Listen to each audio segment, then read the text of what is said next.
State Ferry, and we're on our way to Bainbridge Island across the Puget Sound, and Laura's showing you a little bit of what this day looks like. It's quite cloudy. December 10th, 2020, and we are expecting it to be still hazy and cloudy during the day, but what's exciting is that you can see the mountains off in the distance. That's the Olympic Range, and Bainbridge Island is just in front of us.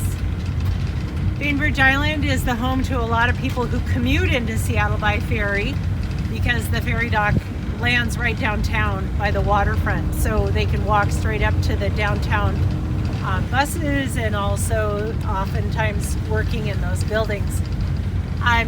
But where we're headed is a park called the Bloedel Reserve, and it's a private property. It should be an exciting adventure today because they have created a winter wonderland, and the Bloedel Reserve is a very large property that has basically preserved the native plants as well as doing some significant landscaping. So it's my first time. I haven't been there before, but I'm looking forward to our adventure today. Hi, this is Peach, and I am at Bloedel Reserve, and I want to read to you something it says on their website. It says, Bloedel Reserve is a wonder of nature, created by the imagination, vision, and passionate love of the natural world shared by our founders, Prentice and Virginia Bloedel.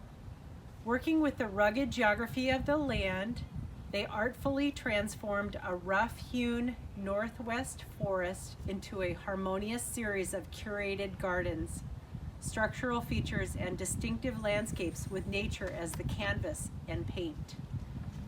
Internationally recognized for the inspirational beauty of its refined gardens, natural landscapes, and preserved forests, Bloedel Reserve also excels in environmental stewardship of its 150 acres. Open year-round, there's something new to discover in every season. Ever-changing landscapes, guided walks, expert lectures, summer concerts, special seasonal events, and more. At Bloedel Reserve, you will find a place to connect with nature and a place to reconnect with your own nature.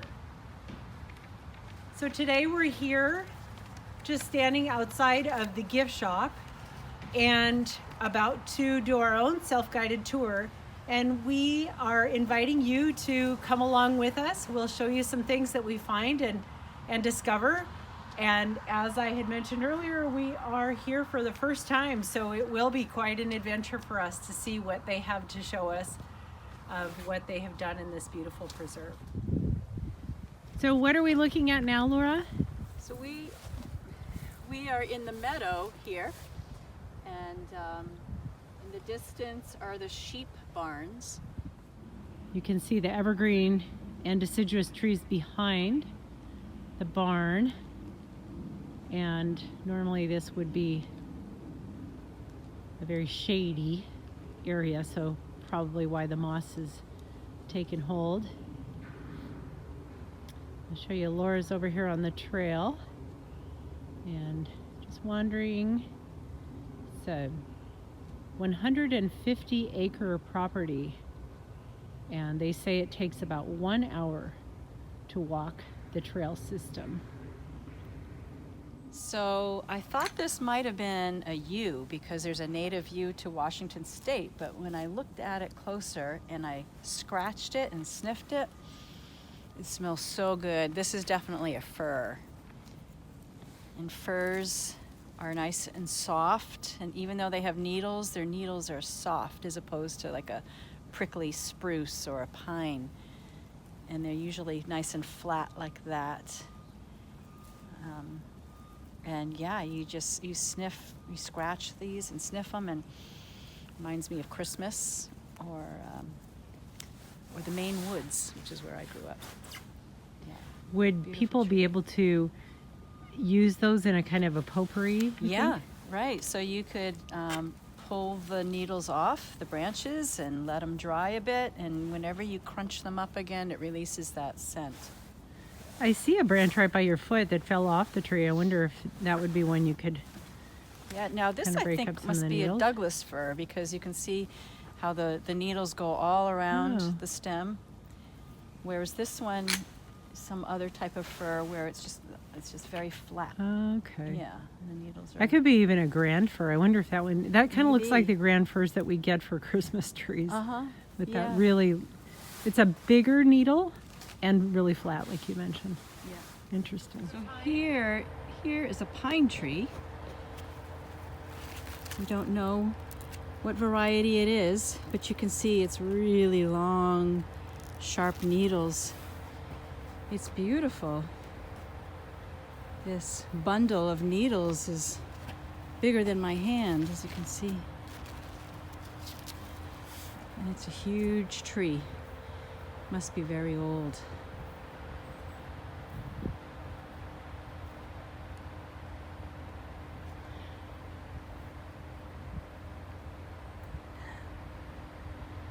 Pine tree. Here we are near this marsh, and I wanted to show you what the salmon berry looks like when it's growing together in a big grove like that. It'll create a large berry patch. When the sun comes through those leaves, it almost makes them look like they're glowing. This marsh almost has a magical quality to it. The light is so soft on this cloudy day, and all the lichen on the trees and the stillness, the water. Some ducks out there off in the distance, and I can hear some birds.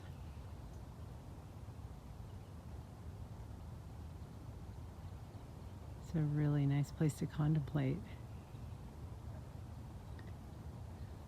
One of the unique things about this Bloedel Reserve is that they have a practice that comes from Japan that's called forest bathing. And I don't think any of that's happening today. Might be something that people do more in the summertime, maybe in the spring or fall. But it's such a great place to meditate here in the trees. I just think about how peaceful this is as a respite from our city living, to be able to come into this native plant preserve.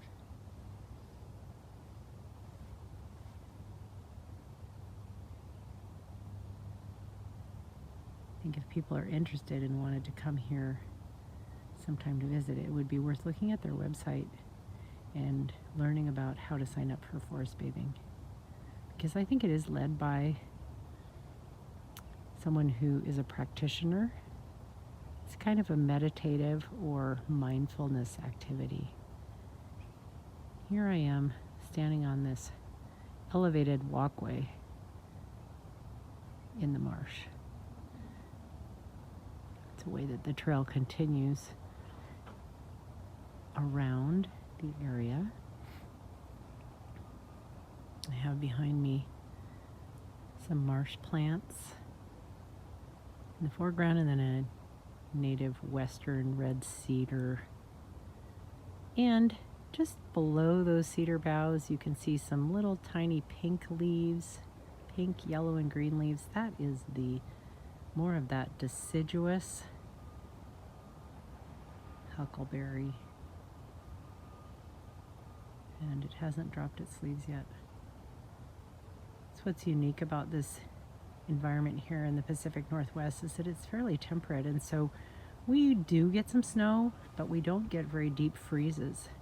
So some things that would be dropping their leaves in other environments don't.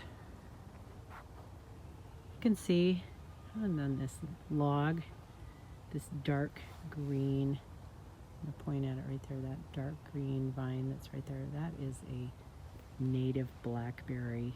We have an invasive Himalayan blackberry here. It just grows in many, many places.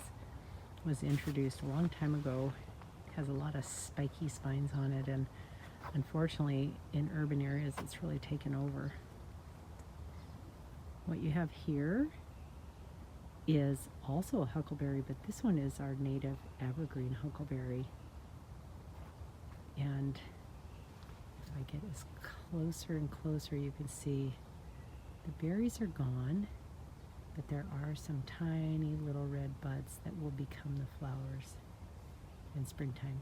So when it gets warm in about 4, maybe 5 months, we have early spring here. We start actually seeing spring in February in the Pacific Northwest, but that's just with some plants, and others will start to wake up and we'll see them starting to blossom.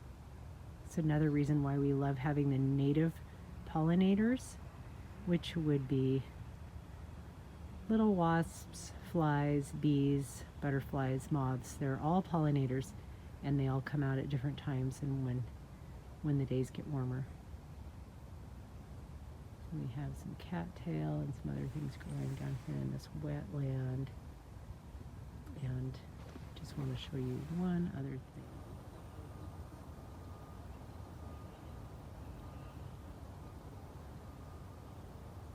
Very quiet here on this little pond. Look at the reflection in this very still water.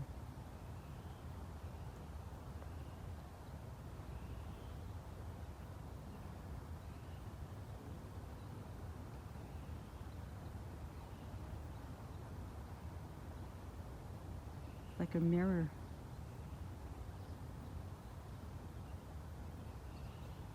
Can you hear the frogs in the distance?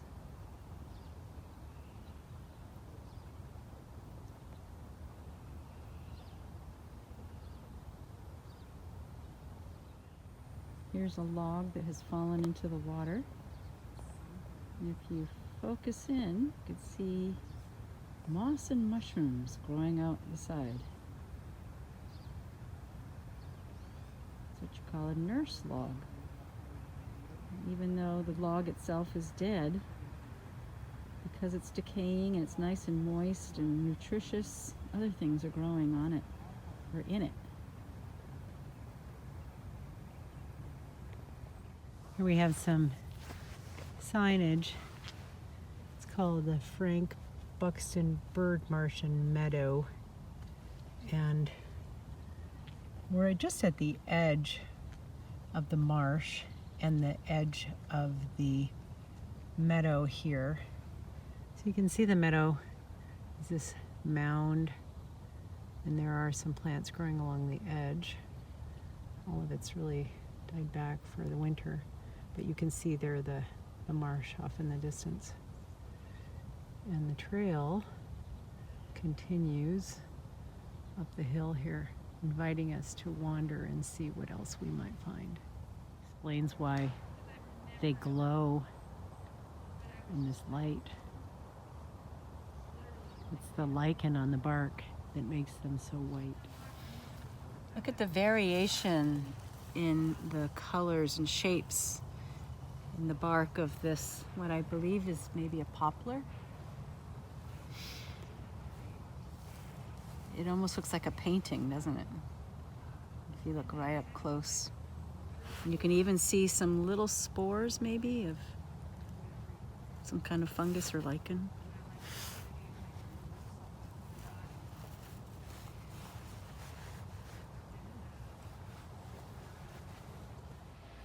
So this to me looks like a creature, a mythical creature, or some sort of fantasy woods where the trees and the plants come alive and twist and turn and are covered with mosses. They almost look like a creature. This moss is so soft and fuzzy, and it shows you how the ferns are growing right out of this mossy branch.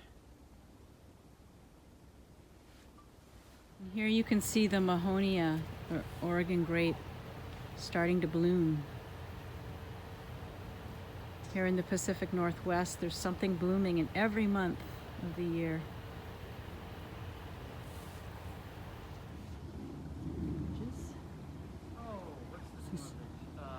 Bridge over a gully and a little stream, it looks like. Mm-hmm. And the moss is growing right on that stone wall.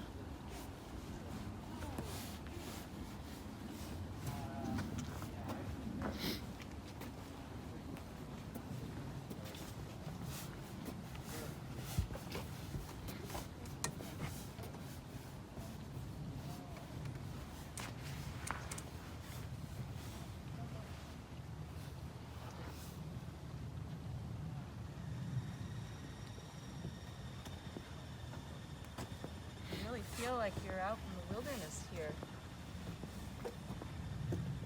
This is a fun angle, looking down onto the top of a snag or a tree that had broken years ago, with a tuft of moss growing on the top. You can see the stream. Stream down there. Mm-hmm.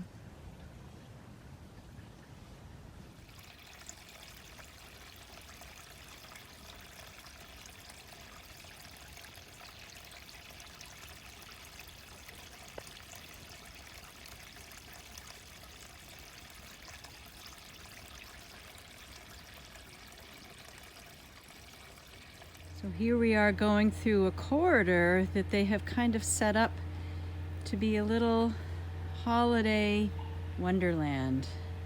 You can see there's a deer made from stumps. And they've got the path lined by these luminary bags. And inside is a candle. It's a battery operated candle. But if it were nighttime right now, you'd see them glowing, which must be very pretty. Going through the woods with some little lights shining the way. It's almost like being in a cathedral with these tall trees on either sides of the aisle. Oh, what do we have here?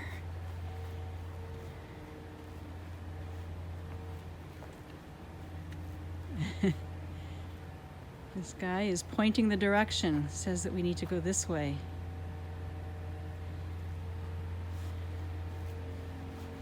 The ground here is so soft, covered by these pine needles. You can't even hear my footsteps. And here's another snow person made from wood cuttings. I like the hat. Very stylish. They've used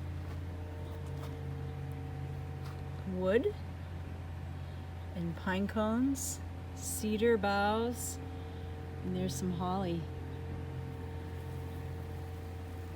And for the face, they've used what they call tree cookies, which are just cross sections of branches. And for the nose, they've used a stick that they've painted orange.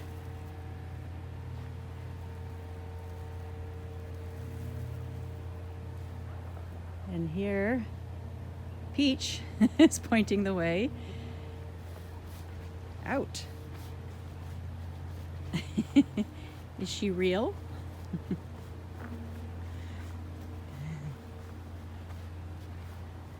Hello there. Hey there. Huh. And here we are at the Japanese garden portion of this reserve.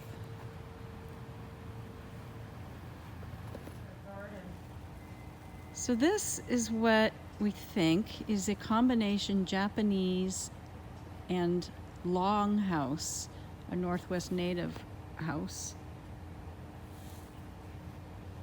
that has some elements of the indigenous houses around the Pacific Northwest, along with some Japanese elements. And here you can see in front is a sand garden or meditation garden. And you can see how they have raked patterns into the sand or gravel here.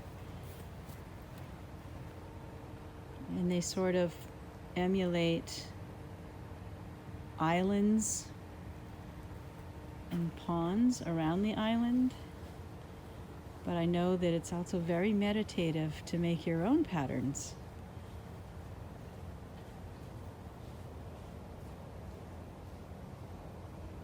It's a big, beautiful cedar tree.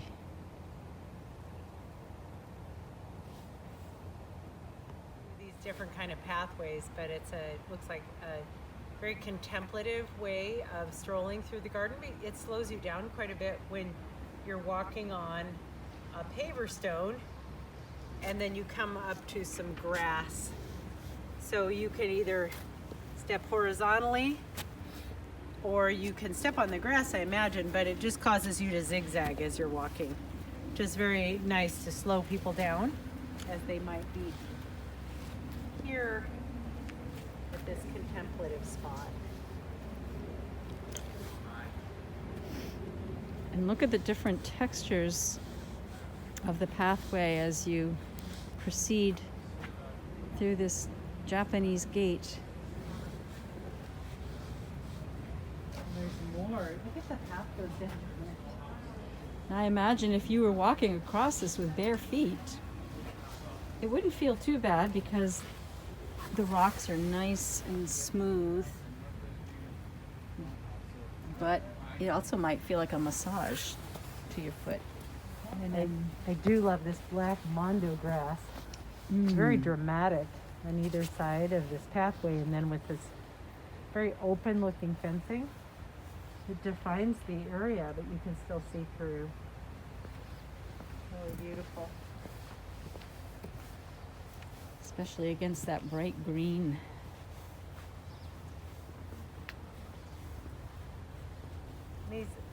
These are azaleas on the sides of the path. But the azalea is not blooming now. Those are just yellow leaves along with the green leaves. But evergreen azalea, it looks like.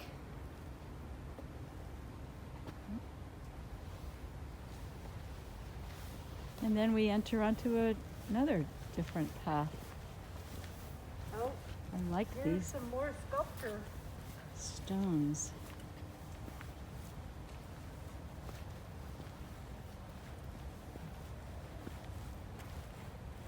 Huh. It's so funny. They made this stump look like mushrooms. It's wood. It's been carved. Maybe with someone's chainsaw. And they even mounded up some moss underneath it. Fun. It goes back in the woods. Lots of little mushrooms that they created. Lots of Wood little people. trails to take here.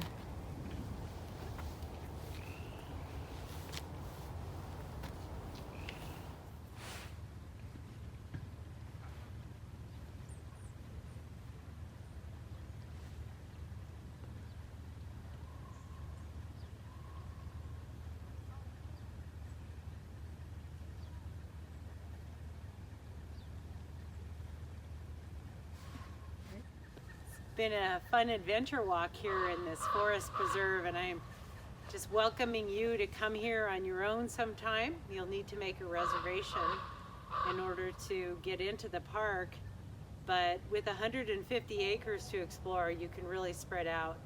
And most of it is ADA accessible. The pathway is really nice and wide and flat. There are a few places where you might need to take a different route if there's some steps, but otherwise, it's a very accommodating place, and as you can see, here we are in December, and we're still enjoying the great outdoors. So we look forward to seeing you again next month.